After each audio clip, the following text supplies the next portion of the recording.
이제 오늘 저희가 참 의미 있는 날이 아닌가 생각을 해보게 돼요. 한번 여러분들도 이 아침, 월요일을 요 날을 출발을 하면서 참 이번 주간은 2024년과 2025년이 어떻게 보면, 잠깐만요. 녹음을 하고 있구나. 오케이. 2024년과 2025년이 이렇게 오버랩되는, 겹치는 그러한 주간이 바로 이번 주인 것 같습니다. 수요일 날이 1월 1일이죠. 여러분도 어떠세요? 한번 스스로에게 질문을 해봅니다. 과연 나는 2025년을 맞을 준비가 되어져 있는가라는 생각을 해봅니다. 월요일 아침을 출발하면서 성공하는 사람들이 어떻게 보면 끊임없이 질문하는 게 그런 건 것 같아요. 목표에 대한 질문입니다. 여러분들 오늘 아침에는 그 목표에 대해서 한번 생각을 해볼까 해요. 목표에 대해서. 여러분, 이 목표라고 하는 거, 뭐 끊임없이 얘기하는 게 목표입니다. 뭐 종이에 적어라, 뭐 목표 설정할 때 뭐 스마트 기법이 어떻고, 뭐 다양한 얘기를 해요. 그런데 과연 그 목표라고 하는 것을 얘기하는 그 과정 속에서 과연 목표의 중요성은 얼마나 알까라는 생각을 해보게 돼요. 여러분들, 이 목표라고 하는 것, 뭐 다른 건 그만두고 그래도 일단 기본적으로 출발점, 목표는 있으십니까? 라고 하는 질문을 해봅니다. 어떻게 보면 그것은요, 여러분들께서 너무도 잘 아시는 그 이상한 나라의 앨리스, 그죠? 이상한 나라의 앨리스. 그 정말 어렸을 적에 저도 보았던 그 소설 기억이 납니다. 이상한 나라의 앨리스. 그 이상한 나라 앨리스가 길을 가요. 앨리스가 길을 가는데 길이 양갈래로 갈라집니다. 그러니까 앨리스가 내가 어디로 가야지? 왼쪽 길로 가야 되나? 오른쪽 길로 가야 되나? 그런데 그 중간에 나무 한 그루가 딱 서 있는데 그 나무 위에 고양이가 앉아 있습니다. 그래서 앨리스가 질문을 해요, 고양이에게. 야, 고양이야, 나 어디로 가야 돼? 나 어디로 가야 돼? 오른쪽으로 가야 돼? 왼쪽으로 가야 돼? 그러니까 고양이가 질문을 합니다. 그러니까 앨리스가 너 어디로 가고 싶은데? 그러니까 앨리스가 글쎄 나도 잘 모르겠는데? 그랬더니 그 말을 들은 고양이의 대답은 그러면 어디로 가든 상관이 없잖아. 라고 하는 대답인 것 같아요. 사실 그것이 의미하는 바가 엄청나게 큽니다. 목표가 없으면 어떤 내가 어디로 가야 된다라고 하는 것이 정해지지 않는다. 여러분, 이 목표라고 하는 것이 왜 중요하냐? 한번 세 가지를 생각을 해보셨으면 좋겠어요. 세 가지. 목표의 기능입니다. 기능. 목표를 왜 가져야 되느냐? 아, 목표에는 이러이러한 기능이 있기 때문에 목표가 필요하구나. 첫 번째 목표가 주는 기능, 첫 번째 목표의 기능은 무엇이냐면 목적지를 제공을 합니다. 다시 말씀드리면 방향성을 제공을 해요. 예를 들어서 저는 지금 서울에 있습니다. 제가 목적지를 정해요. 뭐 부산을 간다. 예. 아니면 제가 뭐 이제 평양을 간다. 예. 좀 이상한가 얘가? 오케이. 그럼 이제 예를 바꿔서 제가 대전에 있습니다. 대전에 있어요. 그러면 이제 목표를 정합니다. 예. 목표를 정해요. 아, 내가 부산으로 갈까? 서울로 갈까? 목표를 정해요. 그 어떤 그 목적지에 대한 의식, 어떤 도착지, 그것이 정해지는 거죠. 그것이 바로 목표라고 하는 거예요. 그런데 목표는 서울이다, 부산이다, 그 목적지보다 더 중요한 그것을 제공하는 게 뭐냐면 방향성을 제공을 합니다. 남쪽으로 가야 할까, 북쪽으로 가야 할까? 아, 내 목적지가 강릉이에요? 그러면 나는 동쪽으로 가야 할까, 서쪽으로 가야 할까? 라고 하는 목표라고 하는 것은 첫째 방향성을 제공을 한다. 그래서 목표가 너무너무 중요합니다. 목표가 너무너무 중요해요. 목표가 주는 두 번째 기능은 무엇이냐면 이종표를 제공을 합니다. 이종표. 이종표가 뭐예요? 자, 제가 만약에 서울에서부터 부산을 가고자 제가 목표를 정했어요. 목적지를 정했어요. 아, 남쪽으로 가야지 정해졌습니다. 그러고 나면 그곳을 향해서 남쪽으로 가는 동안에 이종표가 정해집니다. 예를 들어서 가다가 보니까 대전이 나왔어요. 서울에서 출발해서 대전을 갑니다. 아, 그 이종표를 보니까 나는 올바른 방향으로 가고 있네. 라고 하는 이종표를 제공을 해요. 그런데 만약에 가다가 보니까 갑자기 파주가 나와. 그 이종표를 보니까 어때요? 아, 나는 처음에 생각했던 부산 남쪽으로 가고 있는 것이 아니고, 파주가 나왔어? 나 북쪽으로 가고 있네. 잘못 가고 있네. 이종표를 제공을 합니다. 자, 첫 번째, 목표가 주는 게 첫 번째는 방향성. 그죠? 목적지가 정해지니까 방향성이 정해진다. 두 번째는 이종표를 제공을 합니다. 그 다음에 또 그것이 목적이 어떤 목표, 목적, 그것이 주는 세 번째 기능성은 무엇이냐면 데이터를 제공을 합니다. 진단할 수 있는 데이터를 해줘요. 이정표를 통해서 방향이 내가 잘못됐네. 내가 빨리 방향을 틀어야지. 그 이정표 없이 너무 오래 가버리면 돌아오기가 점점 더 힘들어지고 비용은 점점점 더 듭니다. 예를 들어서 대전에서 제가 기차를 타고, 그죠? 기차를 타고 제가 만약에 대전에서 부산을 가고자 하는데 대전에서 오다가 보니까 이종표를 너무 늦게 봤어요. 서울까지 와버렸네? 그러면 다시 부산으로 가려면 시간도 더 들고 에너지도 더 들고 돈도 더 듭니다.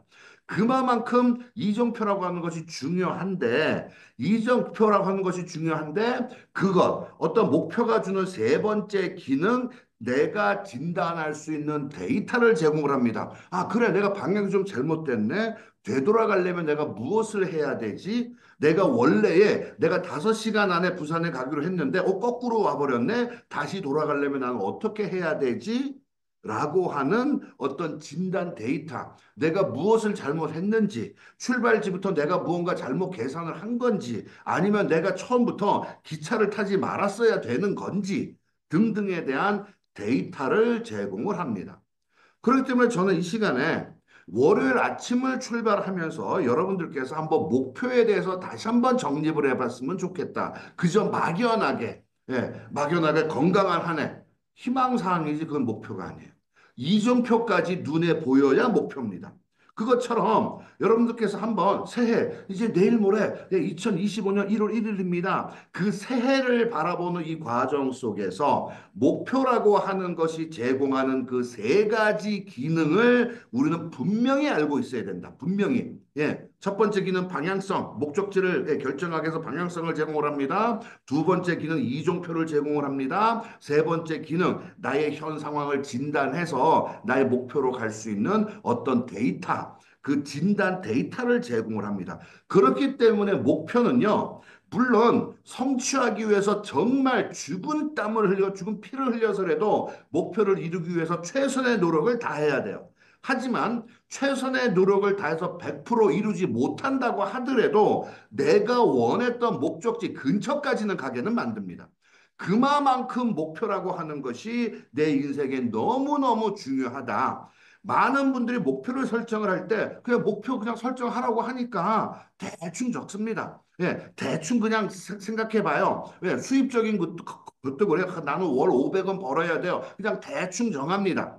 그런데 문제는 그 안에서 내가 그 방향으로 가고 있는지 이정표를 점검할 수 있어야 되고 그 이정표를 점검하기 하는 과정 속에서 만들어지는 그 데이터, 나의 진단 데이터, 그 데이터는요, 누가 만들어줄 수 있는 것도 아니에요.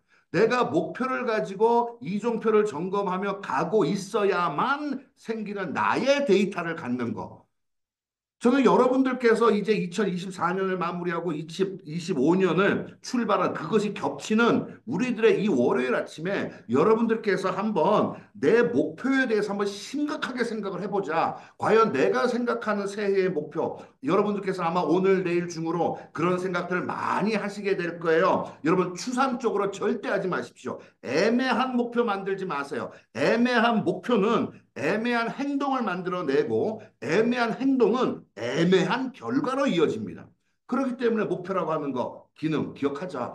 정확한 방향 설정이 되고 있느냐? 이종표를 내가 찍을 수가 있느냐? 서울서부터 부산을 간다. 아, 예, 천안 지나야죠. 예, 대전 지나야죠. 예, 등등 지나는 과정 속에서 부산까지 가게 됩니다. 그것처럼 이종표가 있어줘야 된다. 그것이 흔히 말하는 뭐 목표를 잘게 쪼개라. 뭐 이렇게 별의별 그런 말을 통해서 설명을 할 수도 있겠죠. 그러면서 여러분들께서 중간중간 뭐 3개월에 한 번이라도 한번 내가 지나온 3개월에 대한 어떤 데이터 진단해 보는 것. 그것을 통해서 여러분들께서 한번 오늘과 내일 이틀 동안 2025년 나의 꿈을 내려놓고 나의 어떤 목적지와 비교해 가면서 한번 여러분들께서 그러한 목표를 정해보면 어떨까라는 생각을 해보게 됩니다. 여러분들께서 잘 아시는 책이 한 권이 있어요. 네. 그 책이 뭐냐면 그 성공하는 사람들의 일곱 가지 습관, 그죠? 세븐 헤비츠. 여러분들 너무너무 잘 아실 거예요. 그 책 안에 보면 예. Start with the end in mind라고 하는 게 있어요. 끝을 생각하면서 시작해라. 라고 하는 말을 합니다. 그런데 재밌는 게요. 끝을 생각해서 시작을 하면 반대로 놓고 보면 시작을 하기 위한 끝을 만들고자 하는 겁니다. 즉, 끝은 또 다른 시작과 맞물려져 있어요. 바로 이번 주가 그런 것 같아요. 2024년의 끝, 내일입니다. 2025년의 시작, 수요일이에요. 한 해의 끝과 한 해의 시작이 맞물려져 있어요. 다시 말씀드리면 여러분들의 2025년이 정말 새해다운 새해로 출발을 하려면 2024년 오늘과 내일을 어떻게 마무리하느냐에 의해서 2025년이 정말 새해가 될 거냐 아니냐가 결정이 납니다. 그러한 점에서도 목표라고 하는 부분, 아, 그래. 2025년 목표 여러분들 정하셔야 돼요. 너무너무 중요합니다. 그것과 동시에 오늘과 내일 내가 무엇을 하나를 더하면 나의 2024년이 정말 새로운 해였다. 그리고 이 다가오는 수요일 2025년이 정말 새로운 해가 될 거다. 끝을 생각하면서 시작을 하려면, 그죠? 시작을 생각하고 끝을 잘 맞춰야 돼요. 끝을. 예. 여러분들 오늘과 내일 멋진 스토리 하나 반드시 하나는 만드십시오. 여러분께서 생각하는 목표에 한 발이라도 하다못해 반발이라도 다가갈 수 있는 결과 오늘과 내일 한번 만들어내 보세요. 2025년 출발이 완전히 다를 겁니다. 그 맛을 보면 여러분들 성공에 한 발 더 쉽게 다가가실 수가 있을 거예요. 그러한 관점에서 그래 한번 오늘과 내일 2024년 그래 목표 그리고 2025년의 목표 함께 이것이 마무리되고 시작되는 요 정말 중요한 전환점이 존재하는 요번 주 요번 한 주만큼은 내 인생에 정말 전에 없었던 한 주, 정말 위대한 한 주, 나만의 한 주, 나의 결과를 만드는 한 주, 여러분들 충분히 만들어내실 수 있습니다. 여러분들의 그것을 가이드할 수 있는 여러분들의 리더들이 계시고 또 여러분들 스스로도 충분히 그렇게 해서 여러분들의 인생을 바꾸는 출발점을 만드는 기회, 여러분들 스스로에게 빚지고 있다는 생각 한번 해보시면 좋겠습니다. 내 인생에 빚지고 있는 나, 나는 이 정도로 끝날 인생이 아닌데 한번 그러한 생각을 해보시면서 예, 오늘과 내일 2024년 마무리 그리고 수요일부터 시작되는 2025년 출발점, 목표에 대해서 한번 깊게 생각을 해보자. 목표가 제공하는 방향성, 목표가 제공하는 이정표, 목표, 그 과정 속에서 만들어지는 나 스스로를 진단할 수 있는 남의 데이터가 아니고 나 스스로를 진단할 수 있는 나의 데이터. 여러분, 정말 그것을 가능하게 하는 목표. 한번 여러분들께서 목표에 대해서 다시 한번 생각해 보시고 그러한 결과를 만들어 내셨으면 좋겠습니다.